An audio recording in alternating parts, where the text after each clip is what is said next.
예, 단단한 곳에 잘 박힌 목 같은 사람이란 제목으로 하나님 말씀 증거하도록 하겠습니다. 지금 쭉 열방 심판을 하고 있습니다. 근데 오늘 갑자기 이제 예루살렘 심판 이야기가 나옵니다. 이거 이유가 무엇입니까? 먼저 유다가 의지했던 것들부터 심판하기 시작한 겁니다. 그래서 무슨 메시지예요? 니네가 의지한 게 의지할 게 못 된다. 니네가 기댄 게 기댈 것이 못 된다. 그걸 먼저 말씀하십니다. 그러면 이제 어떻게 해야 됩니까? 이제 의지할 건 하나님밖에 없다라고 돌아와야 되는데 여전히 정신을 못 차린다는 거예요. 그래서 이제 예루살렘 심판으로 간다 그런 얘기입니다. 근데 오늘 본문 보니까 예루살렘이란 말이 없잖아요. 예루살렘이라 직접 칭하지는 아니하고 원래 예루살렘의 상징이 시온산 아닙니까? 시온산인데 시온이라고 표현도 안 하고 환상의 골짜기다. 1절에 그렇게 표현이 되어 있습니다. 이런 걸 뭐라 그러죠? 모순어법이라 그러죠. 옥시모론이라고. 그래서 앞장에서도 바벨론이라고 말하지 않고 뭐라 그랬습니까? 해변, 광야. 해변은 어떤 곳이에요? 비옥하고 풍요로운 곳. 그런데 겉으로는 그렇지만 내면은 광야, 메마른 곳이다. 뭐 그런 거죠. 살았다 하나 죽은 자, 뭐 이런 거죠. 아니면 옛날에 뭐 사이먼 가펑클 노래 있지 않습니까? The Silent, Sound of Silence. 그 침묵인데 소리가 날 리가 없잖아요. 뭐 그런 모순어법, 뭐 그런 거죠. 뭐 뜨거운 아이스 아메리카노 뭐 이런 거. 뭐 그만할까? 뭐 그런 거예요. 예. 환상의 골짜기라는 게 환상을 어디서 보는 거죠? 높은 곳에서 보는 거잖아요. 높은 거. 시온산에서 봐야 되는데 골짜기래요. 그러니까 뭐예요? 골짜기에서 뭘 보냐는 거죠. 그래서 환상의 골짜기 이게 뭐하고 비슷한가 했더니 우리나라 말에 딱 그게 그 말이 있어요. 우물한 개구리. 그래서 예루살렘을 향해서 지금 뭐라고 부르냐면 우물한 개구리요. 우물안에 개구리는 지가 본다고 생각합니까? 못 본다고 생각합니까? 본다고 생각하지만 보는 게 아니죠. 우물속 깊이 있어가지고 뭐 동그란 거 하나, 하늘밖에 더 보여요? 요만한 동전만한 하늘. 그게 보는 게 아니죠. 근데 자기는 본다고 생각한다고요. 우물안 개구리. 그래서 지금 이스라엘 향해 예루살렘을 향해서 뭐라고 얘기하느냐? 골짜기, 환상의 골짜기요. 또 다른 말로 하면 우물안 개구리요. 네가 본다고 하지만 뭘 보고 있겠니? 답답하다 그 얘기죠. 네가 보고 있다는 것은 그 의지할 수 있는 아수르, 의지할 수 있는 애굽 이런 거 쳐다보고 있는데 그건 보는 게 아니야. 골짜기 시각이야. 못 보는 거야. 이렇게 주님은 말씀하고 있다라는 것입니다. 그들이 또 무지 안심했습니다. 이유가 뭐예요? 강대국가 외교 관계 맺고 조공받쳤기 때문에 이제 아수르를 믿을 수 있고 애굽을 믿을 수 있다고 생각하니까. 그래서 얼마나 안심이 되는지 지붕에 올라가 가지고 잔치를 벌였습니다. 그 이스라엘은 지붕이라는 게 이렇게 파티도 할 수 있고 이렇게 거닐 수도 있고 그런 곳이죠. 그래서 이런 거 흉내내 가지고 우리나라에도 루프탑이라는 뭐 카페도 있고 루프탑 뭐 레스토랑 우리 뭐 막내딸이 저하고 뭐 루프탑 카페 가자 그러는데 안 가 그랬어요. 영적으로 안 좋다고. 왜냐하면 루프탑에서 주로 다윗이 범죄했고 뭐 하여튼 상태가 안 좋은 거거든요. 근데 우리나라도 그렇잖아. 이게 좀 비싼데 루프탑에 많이 옥상에다가 이렇게 뭐 만들어 놓고 경치 좋게 해놓지 않습니까? 그걸 경계하고 있다라는 것입니다. 지붕에 올라가면 어찌 됨인가. 그 1절에 환상의 골짜기 이게 예루살렘이고 그 다음에 지붕 이거는 거기서 잔치 벌이고 있다 그런 뜻입니다. 1절 한번 읽겠습니다. 시작. 환상의 골짜기에 관한 경고라. 내가 지붕에 올라가면 어찌 함인고. 선지자가 지금 속이 터지는 거예요. 지금 하나님 앞에 돌아올 생각 안 하고 뭐 하고 있는 거냐. 선지자는 미리 보는 존재 아닙니까? 미리 많이 보는 존재죠. 우리 부모님들이 자식들을 보면서 좀 가슴 아파하는 일이 뭐예요? 좀 인생을 좀 더 살았기 때문에 보이잖아요. 지금 저거 준비 안 하면 안 되는데 이게 끝이 보이잖아요. 그러니까 답답하고 그러지 않습니까? 믿음이 뭡니까? 믿음은 보이는 것만 보는 게 아니라 보이지 않는 걸 보는 게 믿음이잖아요. 믿음의 눈으로. 히브리서 11장 1절 보니까 보이지 않는 것들이 실상이다 그러잖아요. 증거다 그러잖아요. 그러니까 보이지 않는 걸 보는 게 미리 보는 게 그 믿음인데 이게 없는 거죠. 그러니까 지도자들이 막 도망치고 무너지고 하는 모습들을 지금 선지자 이사야는 미리 본 겁니다. 그래서 가슴이 아픈 거죠. 그래서 니네들 무너질 때 다 도망치고 지도자 도망치고 난리 벌어지더라. 뭐 그런 얘기를 하고 있습니다. 기강해이지더라. 2절 3절인데 3절만 읽겠습니다. 시작. 너희 관원들도 다 함께 도망하였다가 화를 벌이고 결박을 당하였고 너희 멀리 도망한 자들도 발견되어 다 함께 결박을 당하였도다. 마치 아프가니스탄 무너지듯이 대통령 아슈라프 가니가 도망가니가 됐잖아요. 그죠? 도망갔잖아요. 가니라고. 그러니까 마찬가지로 이스라엘이 이꼴됐다라는 거예요. 이게 환상으로 미리 본 거죠. 공격당하니까 지도자부터 다 도망치는 답답한 모습. 내가 미리 보고 한탄한다. 4절에 가슴 아프다. 그런 얘기를 하고 있다는 것입니다. 그러나 여러분 믿는 자들이 꼭 필요한 게 뭐냐면 선지자 같은 시각이 필요한 거예요. 미리 보는 게 필요합니다. 아무리 못 보더라도 성도들이 미리 보기 시작하면요, 딴 사람들도 따라서 보게 돼 있습니다. 제가 그걸 지난 주간에 한번 경험했던 적이 있는데 서점을 갔습니다. 서점에 가가지고 이렇게 원고를 다 마련하고 마무리 짓고 난 다음에 마지막에 이렇게 가필하는 거 있지 않습니까? 이렇게 체크하고 이렇게 마크업 하는 거. 그때 필요한 게 만년필이 하나 좀 있었으면 좋겠다 생각이 들었어요. 그거 쓰기 편한 거. 지금도 있는데 뭐 그거에 필요한 게 또 있나. 그래서 영풍문고 앞에서 우두커니 쳐다봤어요. 뭐 새로 나온 만년필이 뭐가 있나. 저거 마음에 드는데 너무 비싸네. 저거 지긋지긋해 몽블랑. 뭐 이런 것으로 딴 분에 됐으면 좋겠어. 뭐 이렇게 생각하면서 이렇게 나도 모르게 한 5분쯤 서 있었어요. 근데 좀 인기척이 나더라고요. 돌아보니까 그래서 6명이 뒤에서 쳐다보고 있더라고. 그래서 내가 뭐 보세요 그랬더니 저거 뭐 있냐고. 그리고 부끄러워서 돌아왔지만 내가 하여튼 중요한 게 그거였어요. 제가 너무 골똘히 쳐다보니까 아무것도 아닌데 그 할 일 없는 사람들이 6명이 따라 쳐다보고 있더라니까요. 이거구나 바로 이거. 복음도 이런 거예요. 그죠? 우리가 뚜렷하게 하나님께서 보여주신 것을 쳐다보고 있으면요. 이건 진짜 쓸데없는 뭐 만년필 쳐다보고 있는데도 이렇게 할 일 없는 사람들이 쳐다보잖아요. 거기 젊은 사람들도 한 세쯤 있더라고. 뭐 있나 하고. 그런데 복음은 가치가 있는 거 아니에요. 우리가 그걸 쳐다보고 하나님 바라보고 있으면은 바라보는 한 사람이 진짜 진실하게 쳐다보면요. 따라보게 돼 있다는 거예요. 이사야가 지금 그걸 말하고 있는 것 같기도 한다는 것입니다. 신앙이라는 게 뭐예요? 믿을 신자에 그 우러르다 바라본다는 앙자 아니야 앙. 그러니까 믿음에서 바라보는 게 신앙입니다. 보는 게 있어야 된다는 거예요. 그래서 이사야는 계속 바라보고 이스라엘 백성들은 계속 안 바라보고 그렇지만 바라보는 남은 자들이 있잖아요. 그래서 치열하게 우리 믿음의 우리 부모님들 또 믿음의 자녀들 우리 가족들이 안 믿는다 할지라도 잠깐 바라보십시오. 그러면 그 신앙이라는 게 이게 퍼져나가게 돼 있다는 거예요. 따라서 보게 돼 있다. 그걸 우리가 보여주고 있다는 것입니다. 그러다가 뒤늦게 이제 침공하잖아요. 이제 외적이 침공하니까 그때 이제 깨닫게 된다는 거예요. 그래서 보는 거는요. 결국은 다 보게 돼 있습니다. 어떤 사람은 좀 미리 보고 어떤 사람은 좀 나중에 보고 어떤 사람은 죽어서 봐요. 우리 부자와 나사로 보십시오. 부자가 언제 깨닫지? 언제 보죠? 지옥 가서 보잖아요. 다 보잖아요. 그때 천국과 지옥을 다 보잖아요.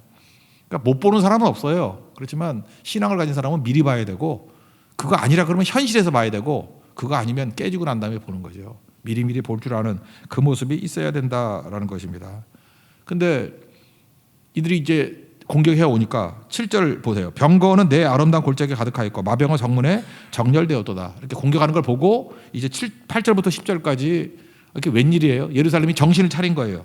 그래서 8절부터 10절까지 무슨 얘기가 나요? 덮였던 것이 벗겨지고 숲을 곳간에 있는 병기를 정비하기 시작하고 바라보고 다윗성에 무너진 것들을 보고 이거 정비했다는 얘기 아니에요? 또 아랫못에 물도 모으고 예루살렘 가옥의 수도 세고 또 가옥을 헐어버리고 성벽을 견고하게 하고 또 저수지도 만들고 이게 8절부터 10절까지 내용이에요. 늦게나마 정신 차렸죠. 그래서 내용이 뭐예요? 기쁘다는 거죠. 니네들이 드디어 발등에 불이 떨어지니까 정신 차리는구나. 그런데 될 듯 하다가 이제 문제가 뭐예요? 11절 하반절부터 나오는 게 가슴 아픈 얘기인데 그러나 하나님은 쳐다보지 아니하고 자기 자신 쳐다보고 발버둥 치고 있더라는 거예요. 그러니까 기대했는데 이게 뭐냐 그런 거죠. 11절만 읽겠습니다. 시작. 너희가 또 옛 못에 물을 위하여 두 성벽 사이에 저수지를 만들었느니라. 그러나 너희가 이를 행하신 일을 앙망하지 아니하였고 이를 옛적부터 경영하신 일을 공경하지 아니하였느니라. 여기 앙망, 공경 두 단어로 돼 있지만 원문의 뜻을 보면 둘 다 바라보다예요. 바라보다. 그러니까 뭐예요? 이를 행하신 일을 바라보지 아니하였고 옛적부터 경영하신 일을 공경 이것도 바라봄이에요. 깊이 바라보지 아니하였구나. 하나님 바라봐야 되는데 왜 하나님 바라보지 않느냐? 그러니 어떻게 망가지지 않을 수 있느냐 그런 얘기죠. 그러니까 우리도 속히 하나님 앞에 돌아와서 빨리 죽게 나가야 된다는 것입니다. 그 다음에 진짜 실질적인 위기가 계속 지속이 됐습니다. 그러면 더 큰 고난이 있으면 이제 죽게 돌아와야 될 거 아니에요. 근데 예루살렘 이 바보들은요 자포자기 하더라는 거예요. 내일 죽을 거니까 먹고 마시자. 여러분 이게 말이 된다고 생각해요?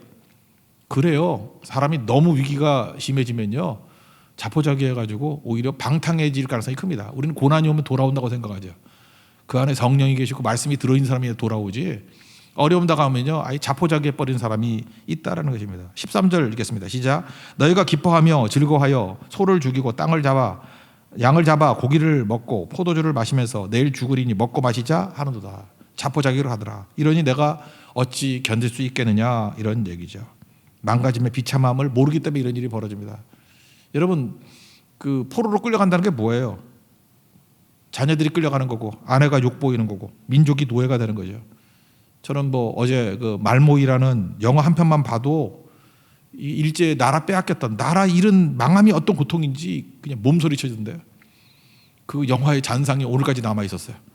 그래서 나라 잃으면 안 돼. 갑자기 애국자 됐다니까요. 절대로 나라 잃으면 안 돼. 그죠? 나라 잃으면 이게 무슨 수모고 무슨 망신이고 잘하고 잘못한 게 없는 거예요. 그죠? 일본 사람이면 무조건 우월해지는 거고 한국 사람은 무조건 핍박당하고 몸소리 치는 일들이 벌어지는 거죠. 나라 잃으면 안 되죠. 이게 뭐 일본이 됐든 중국이 됐든 어느 나라가 됐든 간에 나라 잃으면 이 비참한 일이 벌어지게 된다. 이 모르기 때문에 먹고 마시자 이런 일이 벌어진다는 거예요. 영적으로도 마찬가지겠죠.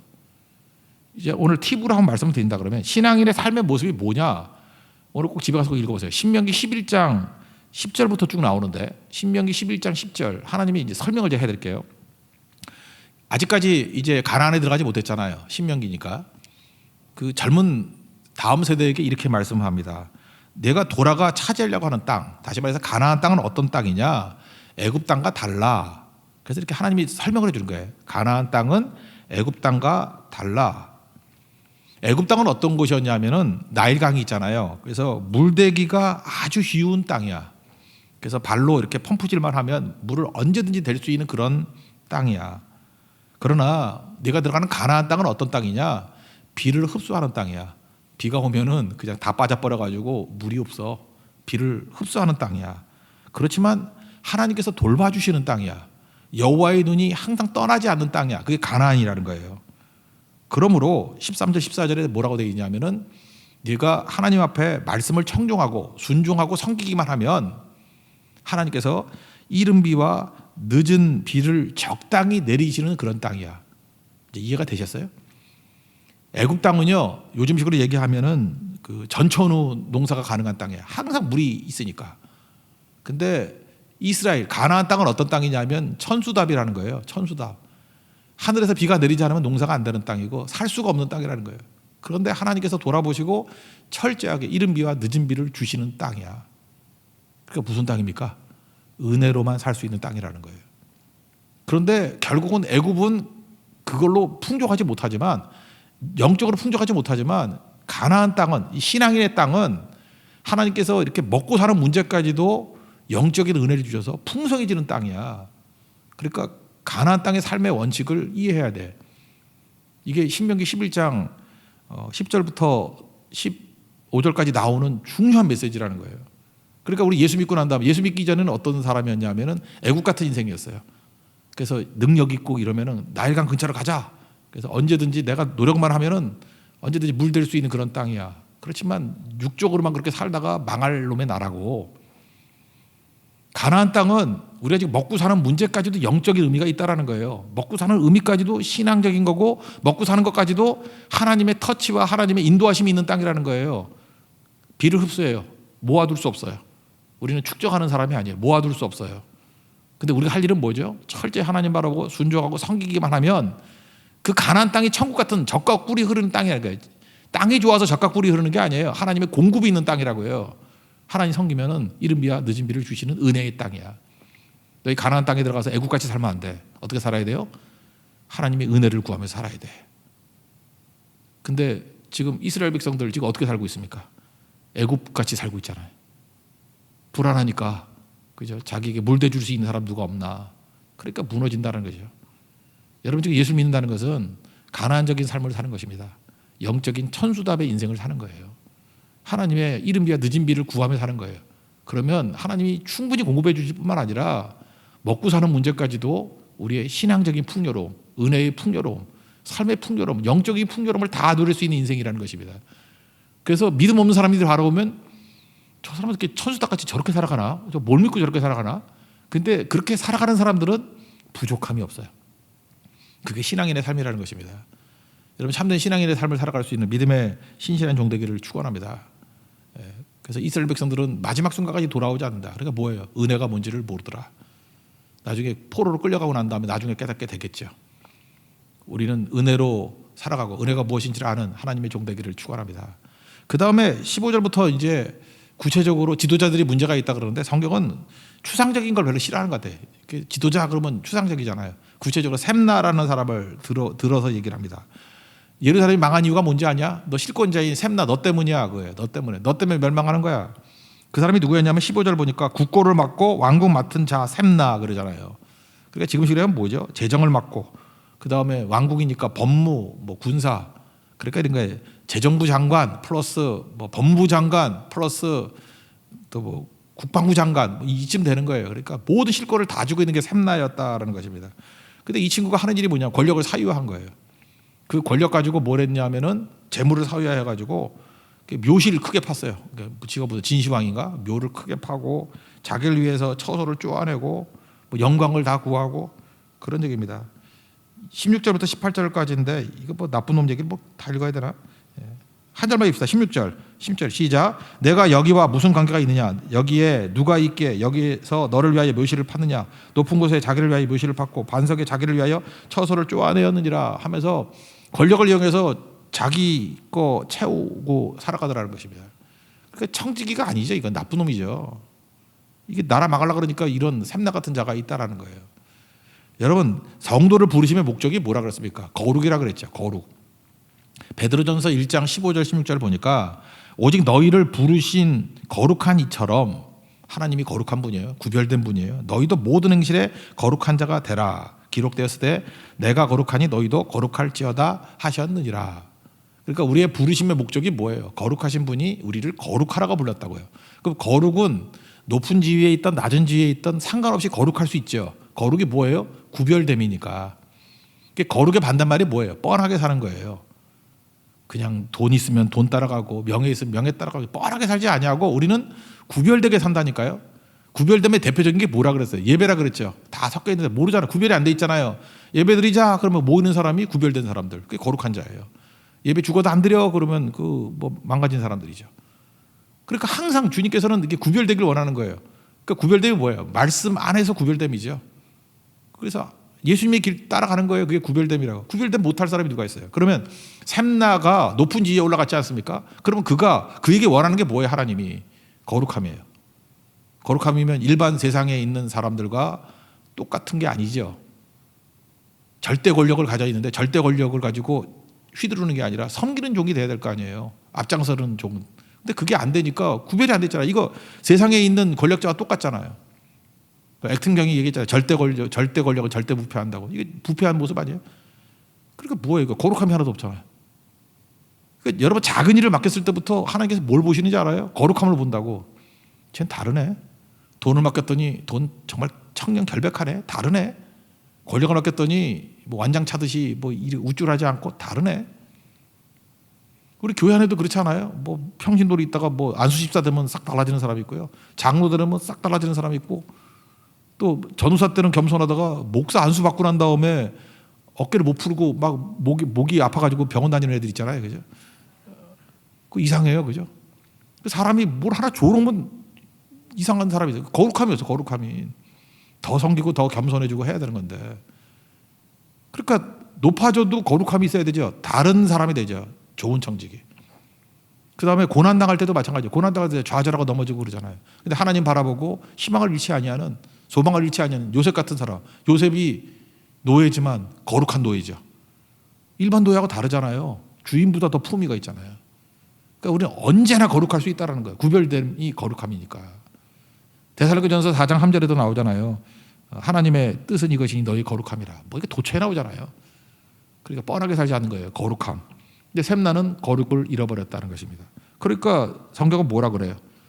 야, 너 자기 이익을 위해서 하나님께 주신 은사와 직분을 마음대로 쓰냐? 그럼 하나님께서 정권 교체해 버린다는 거예요. 그래서 새롭게 샘나 대신에 세운 사람이 엘리 아김. 성경은 참 재밌는 것 같아요. 엘리 아김이라는 사람의 이름이 하나님이 세우셨다예요. 이름도 잘 지어야 돼. 그러니까 하나님이 세우셨다. 그죠? 하나님이 세우셨다. 그래서 정권 교체한다. 그리고 엘리야김은 어떤 사람이냐? 충성스러운 종이다. 그래서 단단한 곳에 잘 박힌 복과 같은 종이다. 뭐 그런 얘기를 하고 여기 된 표현을 요한계시록 보면 예수님에 대한 표현 같이 얘기를 해요. 그래서 예수님의 어떤 예수님 따르는 그림자 같은 존재다. 그래서 우리 교회도 엘리야김 같은 사람이 좀 많이 나왔으면 좋겠습니다. 너무 좋은 얘기니까 읽어야죠. 20절부터 24절까지 읽겠습니다. 시작. 그날에 내가 힐게의 아들 내 종 엘리야김을 불러 내 옷을 그에게 입히며 내 띠를 그에게 띄워 힘있게 하고 내 정권을 그의 손에 맡기리니 그가 예루살렘 주민과 유다의 집의 아버지가 될 것이며 내가 또 다윗의 집의 열쇠를 그의 어깨에 두리니 그가 열면 닫을 자가 없겠고 닫으면 열 자가 없으리라. 못이 단단한 것에 박힌 같이 그를 견고하게 하리니 그가 그의 아버지 집의 영광의 보좌가 될 것이요 그의 아버지 집의 모든 영광이 그 위에 걸리리니 그 손과 족속되는 각 작은 그릇 곧 종자로부터 모든 항아지까지니라. 그러니까 하나님께서 엘리야김을 세워가지고 이 샘나 같은 엉터리 같은 것들을 정권 교체해 버린다는 거예요. 이게 하나님께서 하시는 일이고 하나님의 축복이다. 그리고 여기에 보니까 그의 열쇠를 그의 어깨에 둔다. 열면 닫을 자가 없고 닫으면 열 자가 없다. 이거 어디서 썼죠? 신약에 예수님께서 7교회 그 소아시아 7교회 가운데 요한계시록 3장 7절 빌라델피아 교회, 빌라델피아 교회를 향해서 이렇게 얘기하죠. 다윗의 열쇠를 가지시니 예수님이잖아요. 여기 이 표현이라고 이사야서 표현이라고 다윗의 열쇠를 가지시니 곧 열면 닫을 사람이 없고 닫으면 열 사람이 없는 그가 이르시되. 그래서 이게 뭐예요? 이 사람은 예수의 길을 걸은 사람이죠. 예수님의 모습을 보이고 있는 사람이잖아요. 충성스러운 종. 그래서 세상엔 샘나 같은 존재들이 있습니다. 가짜 지도자들. 근데 우리가 이 엘리야김 같은 지도자가 세워지기를 기도해야 될 것이고 또 하나는 우리 한 사람 한 사람이 충성스러운 엘리야김 되기를 원합니다. 우리 자녀들을 엘리야김으로 키울 줄 알아야 되고 우리가 엘리야김 같이 돼야죠. 이 사람의 특징이 뭐예요? 하나님 앞에서 거룩함이 있는 종이었다는 거예요. 자기 위해서 쓰지 아니하고 권력을 사유하지 아니하고 섬기는 데 쓸 줄 아는 그런 종이었다는 것입니다. 이 길을 걸어갈 수 있는 우리 하나님 종 되기를 바랍니다. 근데 마지막 이 사람은 예수님이 아니니까 인간은 한계가 있다는 거죠. 그렇게 단단한 목 같은 존재도 그 후손들 가운데 언젠가는 썩게 돼 있으니까 사람 믿으면 안 돼. 그런 얘기죠. 그거 한번 읽어봅시다. 25절입니다. 시작. 만군의 여호와께서 이르시되 그날에는 단단한 곳에 박혔던 못이 사그리니 그 못이 부러져 떨어짐으로 그 위에 걸린 물건이 부서지리라 하셨다 하라. 나 여호와의 말이니라. 엘리야김 하나님 앞에 순종해서 이 사람 잘 쓰임 받았습니다. 그러나 여기서 이제 노파심이죠. 사람 따라가면 안 되는 거야. 사람 믿는 거 아니야. 모든 그 인간적인 지도자들은 양모리 개에 불과해. 그죠? 보도콜리야. 그러니까 주께로만 이끌어 가야 되는 거지 사람 따라가면 안 된다는 것을 정말 하나님의 노파심이에요. 그죠? 25절에 이야기하고 있다는 것입니다. 옷걸이론 제일 좋죠. 우리 옷걸이일 뿐이에요. 하나님께서 걸어주는 옷 입고 내 때가 지나면 이제 충성 다하다가 가는 거 그 모습이 꼭 필요하다는 것입니다. 오늘 약간 부제로 삶은 짧아 그랬죠. 요즘 오징어 게임 되게 좋아하는데 오일남 할아버지가 구화 마지막에 삶은 짧아 잊지 말라고요. 샘나 이 녀석이 모르는 게 뭐죠? 삶이 짧은 거 모르는 거예요. 삶이 짧아. 인생이 뭐 무지하게 긴지 알아요. 그 극 중에 나오는 진짜 나이가 78세가 되는데 78세도 삶이 짧아 그래요. 그렇게 많은 기회가 있는 게 아니거든요. 근데 엘리야김 같이 짧은 인생 가운데 하나님께 내게 주어진 기회들이 있거든요. 절대 놓치지 말고 충성 다할 수 있는 하나님의 종 되기를 원합니다. 저 지금도 기억나요. 그 작년 2월 마지막 대만 선교 갈 때 우리 어떤 윤 집사님이라는 분이 계시는데 이번만 아니고 다음부터 가겠습니다. 그 다음에 선교가 없어져 버렸어. 지금도 계속 그 얘기를 해요. 이상해. 내 머릿속에 지금 그 윤 집사님만 계속 남아있어. 그죠? 제가 오늘 문자를 하나 보내고 싶습니다. 삶은 짧아. 다시는 미루지 않기를 원합니다. 그죠? 내게 기회 주어졌을 때 충성 다할 수 있는 엘리야김 같은 인생 되기를 축원합니다. 자리에서 일어나겠습니다. 나는 주님께 속한 자 찬양하겠습니다.